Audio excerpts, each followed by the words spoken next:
우리 이제 1학기의 마지막 단원인 원의 넓이의 단원을 들어왔어요.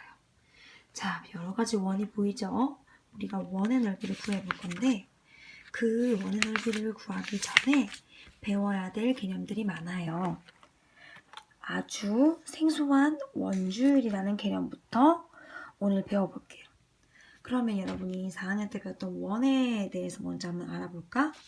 원이 무엇이에요? 원. 이렇게 동그라미를 수학적 용어로 원이라고 하죠. 여기 원에서 중간을 뭐라고 볼까요? 중간. 이 점 중간을 맞아요. 중심이라고 해요. 한번 말해볼까? 중심. 원의 중심이라고 하고 여기 빨간 걸 뭐라고 할까? 빨갛게 쭉 선생님이 원 중간을 지나도록 그려놓은 거. 요걸 뭐라고 그럴까? 그렇지. 지름이라고 하죠. 지름이라고 합니다. 지름이라고 하는데 요 지름을 반만 해놓은 건 요건 뭐라고 그럴까? 그렇지. 반지름이라고 하죠. 다시. 지름은 원의 중심을 지나는 긴 선을 얘기하고요. 반지름은 지름의 반, 그러니까 여기까지 요걸 반지름이라고 합니다. 그럼 자전거 바퀴에서도 찾을 수 있겠죠. 요거 뭐예요? 요거. 그렇지. 요거는 바로 지름. 요 점은 선생님이랑 방금 얘기했듯이 중심. 요거는 지름의 반이니까 반 지름입니다. 지금부터 알고 가면 돼요. 지름, 중심, 지름의 반이니까 반 지름. 그러면 여러분 요 원에서 지름도 알았는데 여기 원의 둘레를 뭐라고 어떻게 구할까? 둘레의 길 어떻게 구할까? 이 둘레의 길은 직선이야, 곡선이야? 그렇지. 바로 원의 둘레. 원의 둘레는 곡선이에요. 곡선. 그러면 자로 구할 수 있을까? 자를 대고 쉽게 구할 수 있을까? 없지. 그럼 여러분은 자전거 바퀴나 굴렁쇠나 뭐 동그란 이 둘레, 이 원의 둘레를 어떻게 잴 수 있을까요? 그렇지. 뭐 실이나 여러분 지금 줄자 많이 생각했죠? 줄자 등등으로 둘러보면서 구할 수 있겠지. 근데 이렇게 아주 큰 꽃밭이나 큰 호수 주변은 실이나 줄자로 가능한가요? 재기가 너무너무 힘이 들겠죠. 그렇기 때문에 우리는 오늘 지름을 가지고 원의 둘레를 구할 수 있는 법을 배울 거야. 그게 바로 원주율이야. 다시 지름만 가지고 원의 둘레를 구할 수 있는 방법을 배우는 거예요. 그럼 이 원의 둘레를 뭐라고 할 수 있을까? 오늘 나오는 개념은 원주라는 개념입니다. 우리가 오늘 배울 게 원주율이었지. 이 율 어디서 많이 본 것 같지 않아? 그렇지, 바로 비율이라는 뜻이야. 그러니까 원주의 비율인데, 그럼 이 원주가 무엇이냐면 이 원주를 원의 둘레를 줄여서 원주라고 합니다. 원의 둘레를 원주라고 합니다. 주는 두루라는 뜻이야. 두루. 둥근 것에 두루 둥근 것. 그러니까 이렇게 그렸을 때 이 원의 둘레 요 길이를 원주라고 합니다. 자, 여기 보세요. 원의 둘레를 원둘레 또는 원주라고 합니다. 원주의 길이를 원주라고 합니다. 다시 처음 내놓은 개념이니까 다시 해봅시다. 원의 둘레나 원둘레의 길이를 원주라고 합니다. 원주. 그래서 이 활동은 선생님과 원주 구하기는 선생님과 월요일에 줄자를 가지고 한번 해보겠습니다. 그러면 원주율을 먼저 선생님이 정답을 얘기해 줄게요. 자, 원주율은 비율이야. 우리 비율이라면 선생님과 뭘 그려야 되지? 우리가 맨날 말했던 무당벌레를 그릴 거예요. 똑같은 비율 공식이에요. 자, 무당벌레 그리겠습니다. 원주율은 비율의 종류입니다. 그래서 원주율을 여기다 씁니다. 그런데 원주율이 지금 뭐라고 돼 있어? 원의 크기에 관계없이 지름에 대한 원주의 비. 뭐라고? 뭐에 대한? 지름에 대한. 기준량 어딨지? 대한. 지름에 대한이니까 기준량을 지름 여기에 써줍니다. 거기에 대한 원주의 비래요. 원주의 비. 그러면 비교하는 양을 여기다가 써주겠습니다. 자, 됐네요. 자, 원주율은 원주의 비율인데 이 원주 비율은 지름에 대한 원주의 값입니다. 지름에 대한 원주의 값. 그게 바로 원주율이라고 합니다. 그럼 어떻게 돼?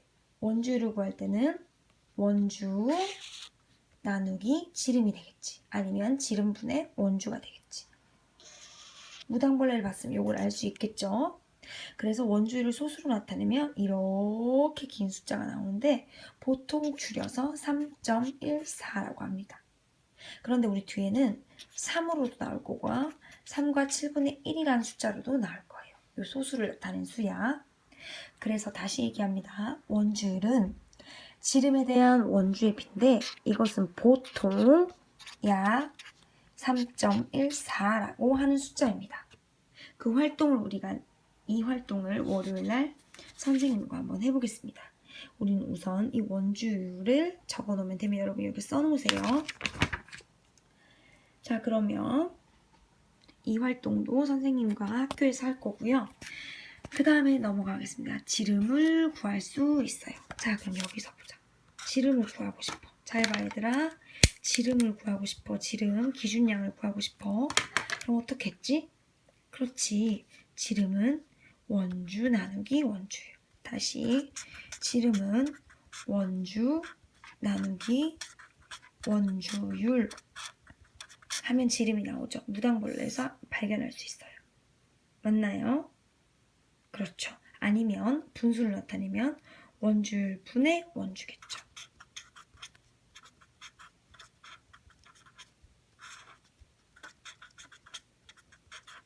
그런데 보통 쉽게 첫 번째 방법으로 원주 나누기 원주율로 생각하면 되겠습니다. 이 활동 1도 학교에서 해볼 거고 선생님과는 활동 2를 해볼게요. 자, 길이가 12, 24, 36인 색띠 3개를 겹치지 않게 이렇게 원을 만들어봤대. 그러니까 이 12, 24, 36이 뭐라는 거야? 바로 원주라는 거지. 다시 잘 보세요, 여러분. 선생님이 이 종이로 원을 만들 거예요. 원을 만들었어요. 이렇게 원을 만들었죠. 이거 뭐야? 원의 둘레를 뭐라 그런다고? 원주. 원의 둘레를 원주. 그러니까 이걸 펼쳤으니까 요 길이가 원주가 되는 거죠. 이해됐죠? 이게 원의 둘레였잖아. 그거랑 똑같은 말이에요.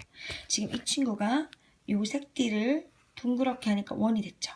그러니까 이렇게 12cm를 둘렀으니까 원주가 12. 24cm 두르면 원주가 24. 이렇게 된다는 뜻이야. 이해됐죠? 밑에 문제 보겠습니다. 자, 색대의 길이가 10이에요. 이걸 동그랗게 말았어요. 그럼 원주가 얼마죠? 원에 둘레니까 당연히 10이네요. 24띠를 말았어요. 그럼 원주가 24. 맞지? 그 다음 36을 말았어요. 그럼 원주가 36. 이때 지름을 구하고 싶어요. 여기 지름을. 그런데 우리는 원주율을 알기 때문에 지름을 구할 수 있을 거야. 자, 무당벌레 그리겠습니다. 자, 원주율이 3입니다. 원주율 3. 비율이 3. 그런데 우리가 지금 지름분의 원주가 원주율인데 원주를 알고 있습니다. 자, 원주는 10이고 24이고 36입니다. 그런데 우리가 지름을 구하고 있어요. 어떻게 해야 될까요? 그렇죠. 원주 나누기 원주율이겠죠. 그러면 12 나누기 3은 4 지름이 되겠고 24 나누기 3은 8이 되겠고 36 나누기 3은 12가 되겠죠. 이 무당벌레의 따름입니다. 맞나요?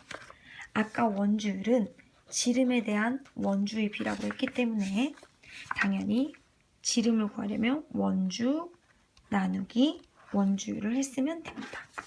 구해보았나요? 좋아요. 활동 3을 보겠습니다. 자, 나무의 지름으로 나무의 어림하기도 합니다. 나무의 둘레. 이거 뭐라 그러지? 두 글자로? 나무의 둘레. 나무의 둘레. 이거 뭐라 그러지? 원주지. 맞나요?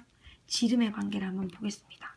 그런데 아까는 원주율이 3이라고 나와 있었는데 여기는 원주가 원주율이 3과 7분의 1이네요. 그러면 무당벌레를 그려보겠습니다. 자, 무당벌레를 그리고 원주율이 어딨죠? 3과 7분의 1.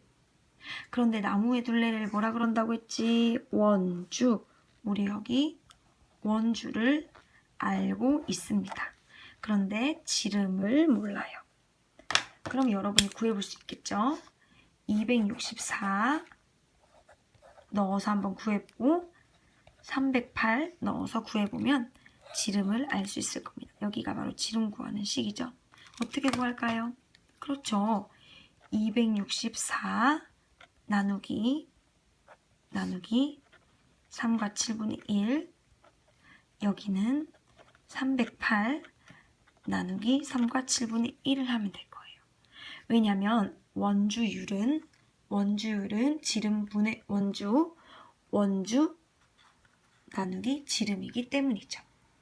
그래서 이 무당벌레에 넣으면 지름 2개를 구할 수 있을 거예요.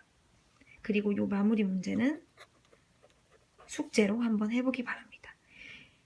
무당벌레를 그려놓고 여기에 원주율을 집어넣고 원주를 여기에 집어넣으면 지름을 구할 수 있겠죠. 여러분 한번 해보도록 합니다. 비와 비율 문제랑 똑같은 겁니다. 그러면 원주율과 지름을 한번 먼저 구하고 다음 원주를 구할 수 있어요로 넘어가 보도록 하겠습니다. 어려워도 한번 구해보도록 하세요. 알겠죠? 이 활동은 학교에서 하겠습니다.